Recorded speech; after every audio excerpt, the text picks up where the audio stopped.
আসসালামু আলাইকুম রহমতুল্লাহ। আজকে আমরা তাহফিজ কায়দার চতুর্থ পর্ব অর্থাৎ মাখরাজের আলোচনা করব ইনশাআল্লাহ। বিগত ক্লাসগুলোতে আমরা 1 থেকে 11 পর্যন্ত মাখরাজ শিখেছিলাম। আজকের পর্বে আমরা 12 থেকে 17 পর্যন্ত মাখরাজ শিখব ইনশাআল্লাহ। 12 নাম্বার মাখরাজ জিহ্বার আগা সামনের নিচের দুই দাঁতের পেট ও আগার সঙ্গে লাগিয়ে উচ্চারিত হয় সদ, সিন, জা। আবার আমরা হরফগুলো উচ্চারণ করি সদ, সিন, জা। 13 নাম্বার মাখরাজ জিহ্বার আগা সামনের উপরের দুই দাঁতের আগার সঙ্গে লাগিয়ে উচ্চারিত হয় য, জাল, সা। আবারও হরফগুলো উচ্চারণ করি য, জাল, সা। 14 নাম্বার মাখরাজ নিচের ঠোঁটের পেট সামনের উপরের দুই দাঁতের আগার সঙ্গে লাগিয়ে উচ্চারিত হয় সা, সা।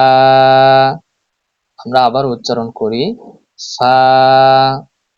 15 নাম্বার মাখরাজ দুই ঠোঁটের ভেজা জায়গা হইতে উচ্চারিত হয় বা। দুই ঠোঁটের শুকনো জায়গা হইতে উচ্চারিত হয় মিম।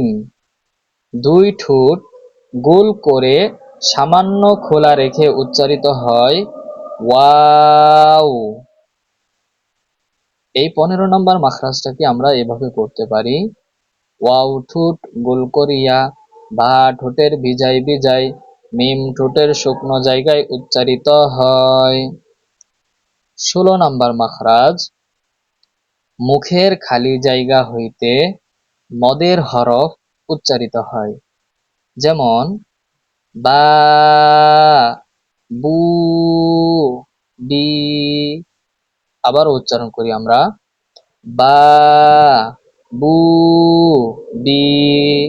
17 নম্বর মাখরাজ নাকের বাসি হইতে গুন্নাহ উচ্চারিত হয়, যেমন আন্না, আম্মা, আন্না, আম্মা।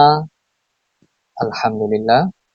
ইনশাল্লাহ আমরা যদি প্রতিনিয়ত কিছু কিছু করে চেষ্টা করি, ইনশাল্লাহ আমাদের পড়াগুলো সহি শুদ্ধ হয়ে যাবে। আল্লাহ তাআলা আমাদের প্রত্যেককে কোরআন শিক্ষার জগতে কবুল করুন। আমিন।